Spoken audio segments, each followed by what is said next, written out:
Hemos estado compartiendo durante este fin de semana pasado, viernes y también el anterior, un tema bíblico que a veces no es de los temas más fáciles o sencillos de explicar desde el punto de vista bíblico.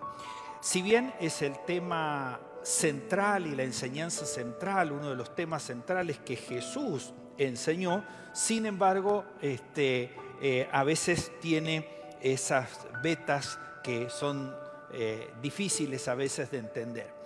Estoy asociando este tema, estoy hablando del reino de Dios, el tema que venimos desarrollando durante estos últimos encuentros, últimos temas, mensajes que estamos haciendo. Y les decía, bueno, primeramente es un tema central porque el Señor así lo consideró, de hecho dedica mucho tiempo a la enseñanza de la importancia acerca del reino de Dios, pero he estado asociando esto a otro tema central que a lo mejor es un tema más sencillo o es un tema más cotidiano, que es el tema de la paz, ¿no?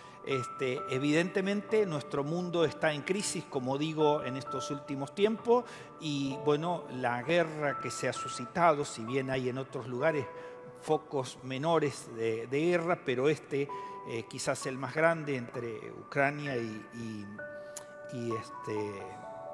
Rusia, perdón, se me había escapado, Rusia y Ucrania, está generando a nivel mundial todavía una mayor situación de desconcierto, de desconsuelo, ¿no? De todo lo que está pasando y las predicciones que hay con respecto a eso. En esta noche yo quiero compartir con ustedes el reino de Dios y la paz. Como dije, la paz a veces es un tema más trillado, un tema que hemos tratado más veces y que a veces pareciera ser más sencillo, pero sin embargo tiene su importancia y en este caso en relación con el reino de Dios. Quiero invitarles a que abramos nuestra Biblia, Romanos capítulo 14, los versículos 17 al 19. Allí hay en estos 3 versículos 2 enseñanzas centrales por parte de Pablo que están asociadas y relacionadas al reino de Dios. Romanos capítulo 14, versículos 17 al 19, en la versión de las Américas, dice Pablo de esta manera: porque el reino de Dios no es comida ni es bebida, sino justicia, paz y gozo en el Espíritu Santo. Porque el que de esta manera sirve a Cristo es aceptable a Dios y aprobado por los hombres. Así que procuremos lo que contribuye a la paz y a la edificación mutua. Hay algunas pequeñas variantes si usted tiene Reina Valera 60 abierta, pero digamos el tema central va por allí. Como les decía, el mundo entero está clamando por paz y por cese de esta guerra que, como siempre decimos, es inentendible, es insólita, en pleno siglo XXI que estemos en esta situación, pero evidentemente se está dando. Ahora, como les decía, el domingo pasado hablamos de 2 primeros versículos del Padre Nuestro, hablándonos justamente acerca de la importancia del reino y de orar, ¿no? Cada día el venga tu reino. Y di esa explicación o esa interpretación bíblica acerca de por qué debíamos orar cada día, venga tu reino, porque era central. El tema de la paz también está siendo central hoy por hoy en toda la sociedad de todo el mundo. Y Jesús dio palabras y enseñanzas claras acerca de la paz. Quizás el versículo más recordado y conocido es aquel de Juan 14, 27, que yo se lo traigo en una versión más moderna que se llama la Nueva Traducción Viviente, que dice de esta manera. La versión 60 dice: mi paz os doy, mi paz os dejo. Usted lo tiene de memoria.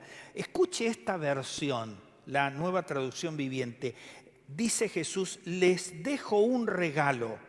Paz en la mente y en el corazón, y paz que yo les doy es un regalo que el mundo no puede dar. así que no se angustien ni tengan miedo. La valoración que hace Jesús aquí de la paz, por supuesto, no es simplemente la ausencia de fusiles, de bombas o de ataques aéreos como los que vemos. Está hablando de algo más profundo que condiciona y lleva a esa paz que el mundo busca, que es la paz interior de cada uno. O sea, la propuesta de Jesús dice, si nosotros tenemos paz en nuestro corazón, en nuestra mente y estamos gobernados por esa paz, entonces el resultado será que procuraremos, intentaremos, haremos todos los esfuerzos para que también la paz sea posible. O sea, aquella expresión de que, Señor, en el lugar que yo esté, sea un instrumento de paz, una persona que lleve a buscar la concordia, la unidad, ¿no? La paz. Ahora, el tema que hemos abierto, les dije que Pablo tiene dos enseñanzas aquí, las dos tienen que ver con relación con el reino. La primera de las enseñanzas acerca de lo que Pablo refiere aquí con respecto al reino es acerca de los asuntos temporales, de las cosas cotidianas, como en este caso el tema de la comida y de la bebida. O sea, Pablo comienza diciendo, porque el reino de Dios no es comida ni es bebida. Entonces, ese es el primer tema que tenemos aquí. Y el segundo tema, tal vez es el tema donde nosotros nos queremos centrar o sacar un mayor provecho, es aquello que el reino de Dios, cuando experimentamos de manera interna, produce, se manifiesta tres aspectos: justicia, dice, paz y gozo. Esas tres cosas son el resultado. Veámoslos en dos partes. La primera cosa que quiero compartir con ustedes es el reino y lo cotidiano de la vida, lo que vivimos cada día. En esta carta que Pablo está enseñando a los romanos acerca del reino de Dios, refiere a un tema controversial de la época, un tema que siempre traía polémicas entre los cristianos y los no cristianos.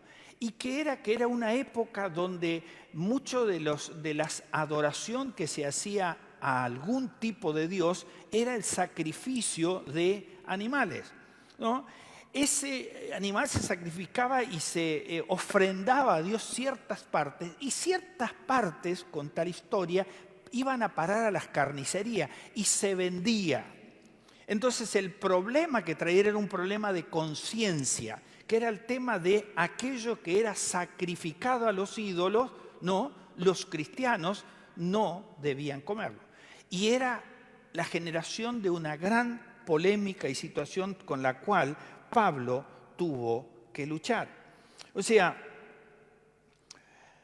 los cristianos tenían una postura que el mismo Pablo había enseñado bíblicamente acerca de ese tipo de comida o cualquier otra comida o cualquier cuestión que tenía que ver con algo tradicional o que se le atribuía a alguna parte de la liturgia de lo que en ese tiempo se desarrollaba. Entonces, de esa manera era como las cosas iban avanzando. O sea, algunos cristianos creían que no había ningún tipo de problema en comer cualquier tipo de comida siempre y cuando que su conciencia eso no los trajera a considerarlo como algo malo. O sea, mientras no sintieran de que eso fuera un problema, no había ninguna dificultad. Ahora, ¿qué recomendó Pablo a los cristianos de la época?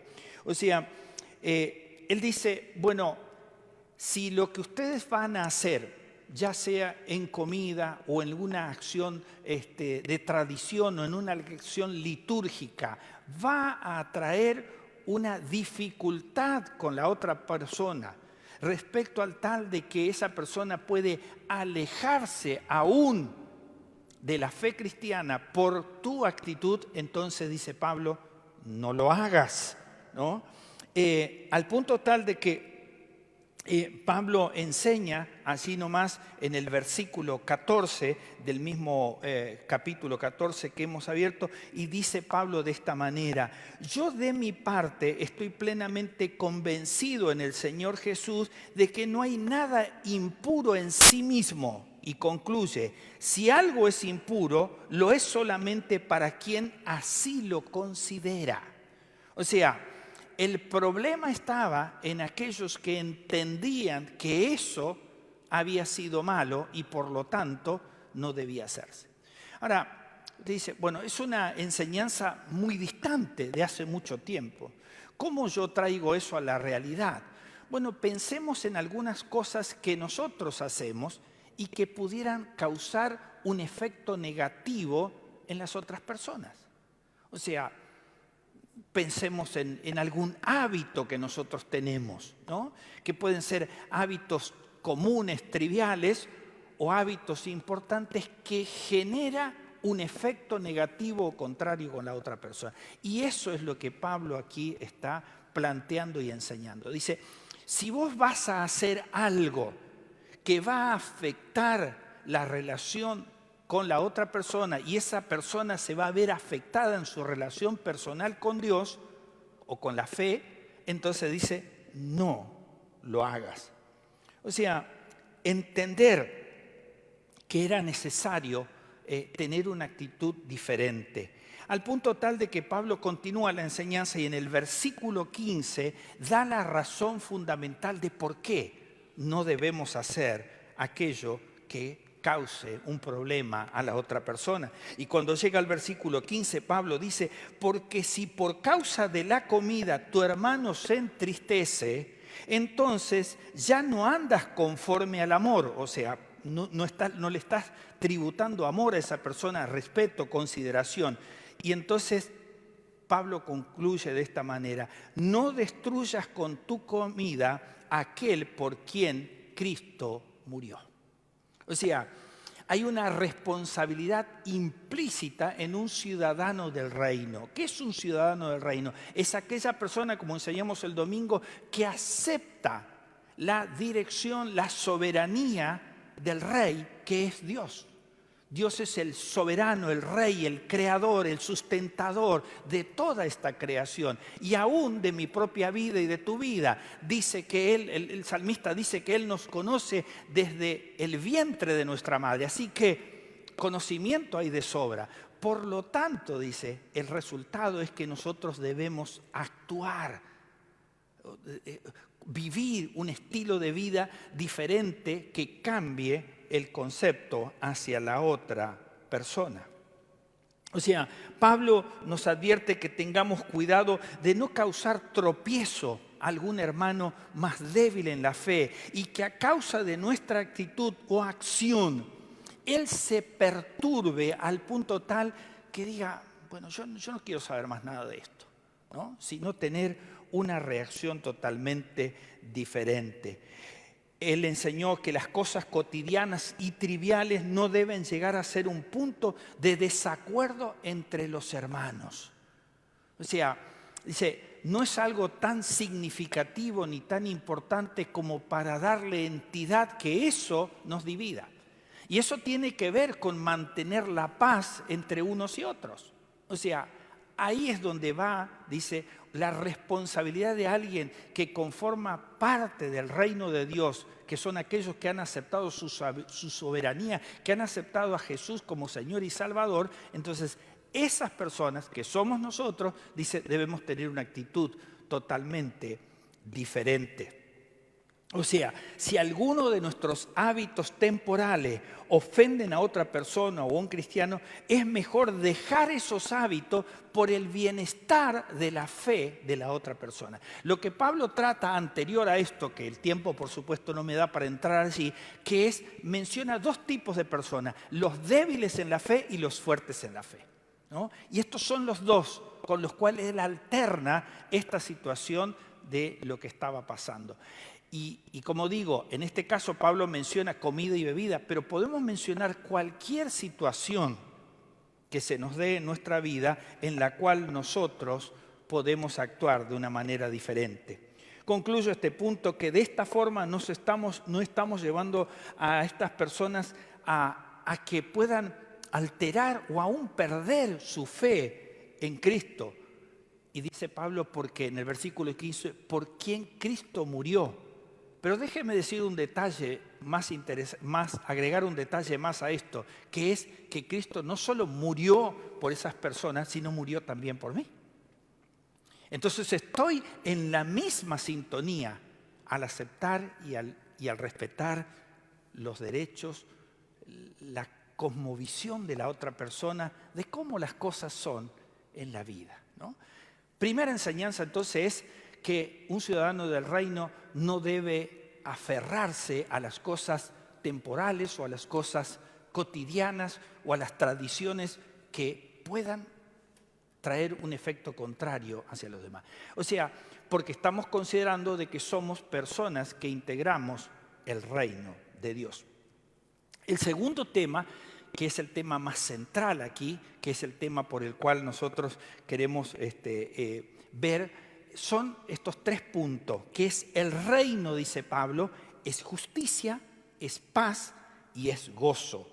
Estas 3 virtudes o manifestaciones que según Pablo produce un ciudadano del reino de Dios, o sea, a través de la obra del Espíritu Santo en nosotros, porque así es como concluye el versículo, ¿no? Dice, es el Espíritu que obra en nosotros para traer, porque ya veremos el porqué y las razones.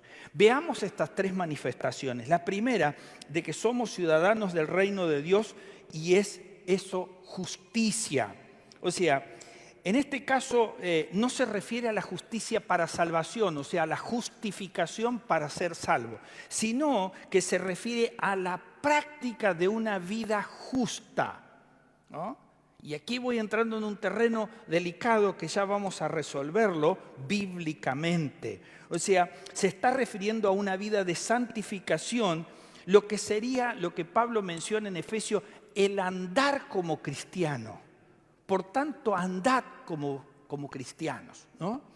O sea, convertirnos y mantenernos en personas justas es lo más importante para nuestra vida como ciudadanos del reino, porque sobre el final de esa vida, dice, heredaremos el reino. Ahora, allí en Mateo 25:34 hace una mención respecto a esa situación. Y dice Jesús, entonces dirá el rey a los que estén a su derecha, vengan ustedes a quien mi Padre ha bendecido, reciban su herencia, y escuche el final del versículo, el reino preparado para ustedes desde la creación del mundo. Yo sé que aquí debería tomar un segundo y hacer una aclaratoria para que no exista la confusión, porque el domingo terminé diciendo, citando el pasaje de Lucas 17, de que el reino ya está aquí. Entonces, bueno, hay como una confusión, ¿cómo que lo voy a obtener más tarde? Porque justamente el reinado de Dios, primeramente es atemporal, es eterno y tiene que ver con que desde principio a fin está instalado. Ahora está dentro de ese plan de Dios que en el principio Dios usó al pueblo de Dios, el pueblo de Israel, para establecer ese reinado. Eso fue rechazado, llegó el Mesías Jesucristo y ustedes recordarán la expresión de los evangelios, arrepentidos porque el reino de Dios se ha acercado, y tenía que ver con el Rey Jesucristo. Entonces, cuando esa persona es justa, no hay nada que pueda separarlo de Dios. Cuando somos justos estamos sin culpa y por lo tanto podemos presentarnos delante de Dios.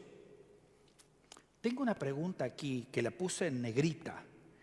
¿Quién puede considerarse justo delante de Dios? Bíblicamente, Pablo va a citar el Salmo 14, 1 al 13, en Romanos 3, 10 al 12, dice lo siguiente, Fíjese que pareciera ser contradictorio.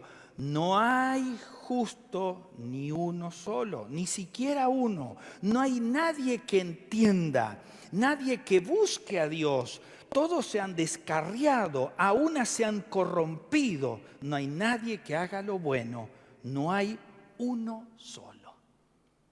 Entonces, pareciera ser que nos encontramos otra vez frente a una contradicción. Pero es en absoluto.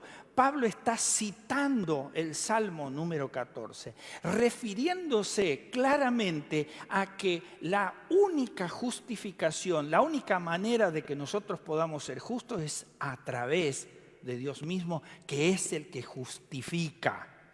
O sea, es aquel que perdona nuestros pecados, que nos justifica y que para ser ciudadanos del reino hay un proceso que está activo permanentemente, que es el proceso de la santificación. Por eso es que cuando hablamos de cómo vamos a lograr la paz o cómo vamos a entender al hermano que ve diferente mi situación o mi posición frente a una comida o una bebida, dice, cuando entremos en ese proceso, somos ciudadanos del reino a partir del minuto que aceptamos al Rey, a Jesucristo como Señor y Salvador.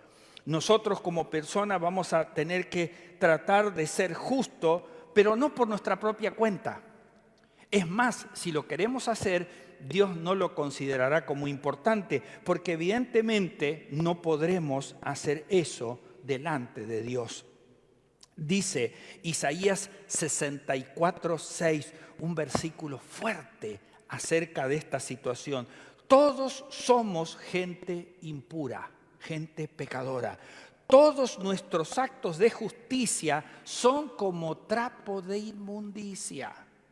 ¿No? Dice, o sea, todos aquellos que queremos justificarnos o considerarnos que somos realmente algo importante, dice, somos como trapo de inmundicia.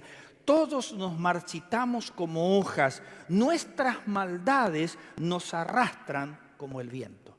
Esa es la razón por la que Pablo cita el Salmo 14 diciendo, no hay justo, ni siquiera uno, no hay quien haga lo bueno. ¿Por qué? Porque justamente esa es la razón. Pablo usa el Antiguo Testamento para mostrar que entre toda la humanidad no existe ninguno que sea justo delante de Dios. Muestra que no podemos hacernos justos por nuestra propia cuenta delante de Dios, sino que Él, Dios, nos hace justo cuando aceptamos su soberana voluntad para nuestras vidas. Primera cosa, justicia. El reino de Dios, los ciudadanos del reino, aquellos que hemos aceptado a Jesús como Señor y Salvador, dice, somos justificados por Dios a través de Jesucristo. La segunda manifestación, y que tiene que ver con nuestro tema de esta noche, es aquella virtud de desarrollar como ciudadanos del reino la paz. Esta se expresa mediante la santificación como fruto del Espíritu. Usted puede recordar que Pablo nos enseña en Gálatas 5:22, pero el fruto del Espíritu, primero, amor, segundo, gozo, tercero, paz, paciencia, y así va hasta los 9 que se desarrollan. Según Pablo, la paz es un estado en el cual nos sentimos seguros de que no nos falta nada esencial, como es el poder vivir, ¿no es cierto? En el reino de Dios, paz es la tranquilidad del corazón que el mundo no nos puede dar, como decía Jesús. Yo les doy una paz que el mundo no se la puede proveer. Es un regalo, dice, que yo se los doy, que no se lo puede proveer el mundo. ¿Por qué? Porque no es una paz exterior, no es una paz garantizada por una fuerza, sino es una paz garantizada por el Espíritu, que trae, dice, paz a nuestra conciencia, que trae paz a nuestro corazón y que nos hace obrar y actuar como personas de paz. Según Pablo, vivir un estilo de vida cristiano es lo que contribuye a la paz y a la edificación mutua. Así lo cita en el versículo 19 de este mismo capítulo. O sea, cuando vivimos como ciudadanos del reino, contribuimos, dice, ayudamos a que esa paz se establezca. ¿no es cierto? Y eso es lo importante. Cuando hay una disputa, una discordia, una diferencia, dice, un cristiano debe estar listo y dispuesto para mediar, para terciar, para que esa paz pueda ser posible y se pueda establecer. Nuestro Redentor, el Señor Jesucristo, por medio de su sufrimiento, Él murió y resucitó y ha preparado esta paz, que es para nosotros lo que creemos en Él. Aquellos que rechazan eso son los que se les dificulta la posibilidad de establecer esa paz. Esta paz que Jesús nos da cuando le conocemos personalmente dispersa toda tristeza, todo temor, toda inseguridad. Esta paz es la paz que Cristo nos da, es seguridad, no solo con las personas, sino también para enfrentar las cosas que nos toque vivir, aún la misma muerte, ¿no es cierto? Qué bueno que tengo a Tony en esta noche, porque yo soy de los mayorcitos que recuerda los himnos, ¿no? Y seguro que a Tony se le viene a la mente aquel viejo y antiguo himno que dice: en el fondo de mi alma hay una dulce quietud, se difunde embargando mi ser. Es una calma infinita que solo podrán los amados de Dios comprender. Y el coro dice: paz, paz, cuán dulce paz, es aquella que el Padre me da. Yo le ruego que inunde por siempre mi ser en sus ondas de amor celestial. Tremendo himno, ¿no? Que refleja justamente esta actitud. O sea, no podemos garantizar ni dar paz si no tenemos la paz. Paz, paz, cuando es aquella que el Padre me da. No hay justo, dice, ni un uno. O sea, la justificación llega por Él, la paz llega por Él.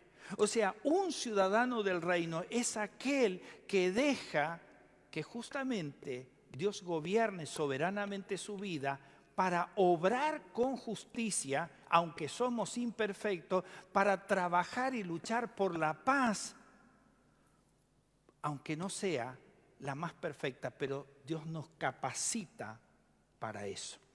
La tercera manifestación que debemos reflejar los ciudadanos del reino es el gozo, que es el resultado de la acción del Espíritu Santo en nuestra vida. De allí fluye una fuente de gozo que una vez nos mantuvo en comunión y en unidad con todos los cristianos. O sea, lo revela Hechos capítulo 2 acerca de cómo era la convivencia de aquellos de la iglesia primitiva. Dice, se mantenían firmes en las enseñanzas de los apóstoles, en la comunión, el partimiento del pan, en la oración, y todos estaban asombrados, dice, por los muchos prodigios y señales que realizaban los apóstoles. O sea, estos eran los que habían estado con Jesús, por lo tanto reflejaban lo mismo que Jesús les había enseñado. Y eso era lo que podían practicar. Manteniéndonos en comunión con Cristo, hacemos que el gozo del Hijo de Dios sea perfecto por habernos amado y darnos vida eterna. Así lo reafirma Jesús allí en Juan 15, 11 y 12. Estas cosas, dice Jesús, les he hablado para que mi gozo esté en ustedes y su gozo sea perfecto. Este es mi mandamiento, que se amen unos a otros como yo los he amado. Otra vez refleja directamente en aquellos que nos consideramos parte del reino de Dios, que nos consideramos que el Redentor, Señor Jesucristo, nos ha hecho salvo con un propósito. Y dice, para que seamos justos, para que dejemos de lado las cosas triviales, para que luchemos y trabajemos diariamente por la paz, que va a redundar en otro fruto del Espíritu que estaba ahí en Gálatas 5, 22, que tiene que ver con el gozo, ¿no? Y el gozo es algo que inunda nuestro ser, que llena de paz, de paciencia y que nos prepara para seguir adelante aún en las circunstancias más difíciles como la que podamos estar viviendo en este tiempo en el mundo. El gozo más grande que recibimos es la salvación. Por supuesto, no hay otro. Es aquella que solo nuestro Señor Jesucristo nos puede dar, porque Él pagó el precio por nosotros. Y en esta vida podemos regocijarnos en el perdón de nuestros pecados, que nos da libertad y nos trae gozo para vivir la vida de una manera diferente. El Espíritu nos hace dueño de un tesoro. Los tesoros del reino no se pueden comprar con dinero, ni tampoco pueden ser acumulados mediante una buena vida. Yo soy una buena persona, por lo tanto Dios me tiene que atender. No es así, es al revés. O sea, es justamente cuando buscas a Dios, Dios te hace esa buena persona que impulsa para que vivas como una persona justa, como una persona que busca la paz y como una persona que se regocija y se goza justamente por las cosas que Dios da. Únicamente a través de la influencia del Espíritu Santo podemos recibir estos tesoros que son las bendiciones de los ciudadanos del reino. Permítame concluir en esta noche esta reflexión. ¿Cómo debemos vivir los ciudadanos del reino? No es vivir sino conforme a las reglas hechas por los hombres, sino a las reglas establecidas, a los mandamientos, a los estatutos que están reflejados en la palabra de Dios. Esta nueva vida trae principios y propósitos para cada uno de nosotros. Hay preguntas que debemos hacernos al final de esta reflexión. Una sería, ¿cómo afectamos los ciudadanos del reino a este mundo? ¿Qué decía Pablo? Dos enseñanzas. La primera dice que las cosas comunes de la vida no los lleven a perder la amistad, la relación y aún más ser perjudicial a la fe de alguien. La segunda cosa que decía Pablo, debemos desarrollar en nosotros un espíritu de persona justa, que ya hemos sido justificados y que ahora obramos con justicia hacia los demás. Que también debemos procurar y trabajar permanentemente por la paz y ser personas que establecemos gozo y alegría en el lugar donde estamos. ¿Cómo afectamos los ciudadanos del reino a este mundo? ¿Qué estamos cambiando nosotros en este tiempo? La segunda pregunta que me hice es, ¿cómo debe vivir un cristiano para traer paz en este mundo? La verdad que estamos en un tiempo difícil, en un tiempo crítico, pero los cristianos podemos hacer mucho y podemos impulsar, trabajar, orar, establecer las cosas que llevan a la paz. La respuesta que nos dio Pablo en estos versículos es que primero no nos aferremos a las cosas temporales, tradicionales o a los gustos personales que afectan a otra. Lo segundo, dice, viendo nosotros las manifestaciones del Espíritu Santo, aquella que no podemos producir nosotros, pero que es el resultado del proceso de la santificación. Aquello que se va dando gradualmente en nuestra vida y que nunca nos terminamos de alcanzar el final. Siempre estamos aprendiendo y en proceso de avanzada. Esto nos lleva a vivir una vida en justicia mediante la gracia de Dios y a ser impulsores de la paz, como un fruto precioso que como cristianos debemos desarrollar de manera permanente. Todo es posible cuando Dios a través de su Espíritu controla y nos hace vivir una vida diferente. Así lo aconseja Pablo en Gálatas 5, 15 a 16. Pero si siguen mordiéndose y devorándose, tengan cuidado de que no se acaben por destruir los unos a los otros. Es un poco lo que pasa en la sociedad de este mundo, ¿no? Estamos atacándonos unos a otros. No hay tolerancia, no hay respeto, no hay consideración por el otro. Entonces, ¿cuál es el consejo de Pablo? Vivan por el Espíritu y no sigan los deseos de la naturaleza pecaminosa, porque ésta desea lo contrario al Espíritu. El Espíritu desea lo que es contrario a ella. Los dos se oponen entre sí, de modo que ustedes no pueden hacer lo que quieren, sino que deben ser personas justamente que impulsan el reino de Dios. Esto nos debe llevar a trabajar y a esforzarnos. Y Pablo lo concluye de esta manera, Efesios 4:3. Esforzarnos por preservar la unidad del Espíritu en el vínculo de la paz. trabajar por la paz tiene muchas aristas y facetas que debemos desarrollar. Por supuesto, la primera es la que haremos ahora inmediatamente, que es orar para que el reino de Dios sea establecido y para que la paz pueda llegar. Después hay acciones que podemos realizar, actitudes que podemos tener como ciudadanos del reino de Dios. El reino de Dios está aquí y es ahora y nosotros somos parte de él. Pero también tenemos una esperanza futura de gloria y de gozo al final del camino cuando ya no estemos en esta tierra. Así que qué bueno es pensar en esta oportunidad que Dios nos da. En un mundo caótico, en un mundo en crisis, en un mundo en guerra, nosotros poder marcar la diferencia. Esa es la pregunta de esta noche. ¿Cómo yo como cristiano puedo marcar la diferencia? ¿Cómo puedo aportar mi pequeño grano de arena? ¿Cómo puedo yo aportar esa gota de agua que llene aún más en los mares que existen en esta tierra? Y eso es lo que debemos hacer cada día. El Señor nos ayude, nos guíe, nos bendiga y nos dé claridad acerca de las enseñanzas de su palabra, porque son las que nos harán vivir la plenitud de la vida cristiana como ciudadanos del reino. Dios nos bendiga en esta noche. Vamos al tiempo de oración.